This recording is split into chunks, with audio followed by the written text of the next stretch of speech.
c'est très bien. Donc, vous venez de lancer un message très fort, un message très poignant à l'endroit justement de l'autorité guinéenne, notamment la junte, pour qu'elle accepte enfin de respecter le droit de ses concitoyens, surtout la procédure et la justice pour tous. Et je pense que ce message très poignant va devoir tomber dans de bonnes oreilles. Alors aujourd'hui, la junte militaire a pris un engagement vis-à-vis de la CEDEAO, vis-à-vis de ses concitoyens, pour le respect du chronogramme, de la transition. Alors on s'aperçoit aujourd'hui le silence en quelque sorte complice de la part de la CEDEAO. Et quelle est votre réaction par rapport à ça? En fait, pour ce qui est du silence de la CEDEAO, moi je dirais plutôt que la CEDEAO a de manière relative s'est prononcée sur la CEDEAO s'est prononcée sur la situation des droits de l'homme en Guinée. Car dans un arrêt rendu le 23 octobre 2023, la Cour avait statué que l'État guinéen avait violé le droit à la liberté d'expression et le droit à la liberté d'information des requérants.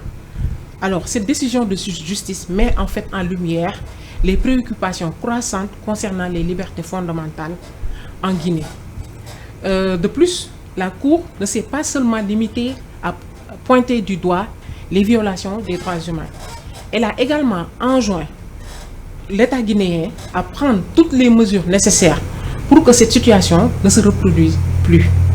La Cour a également exhorté l'État guinéen à adopter et à mettre en œuvre des lois et des règlements pour le respect des libertés fondamentales, conformément à ses engagements internationaux.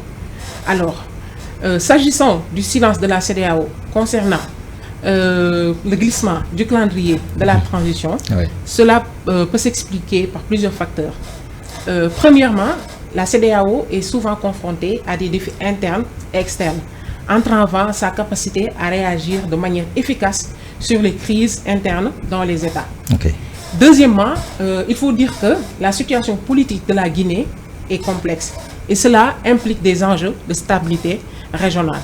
Donc, la CEDEAO peut juger nécessaire de privilégier les négociations diplomatiques ainsi que des démarches discrètes pour éviter une escalade de la violence et ainsi garantir une transition pacifique.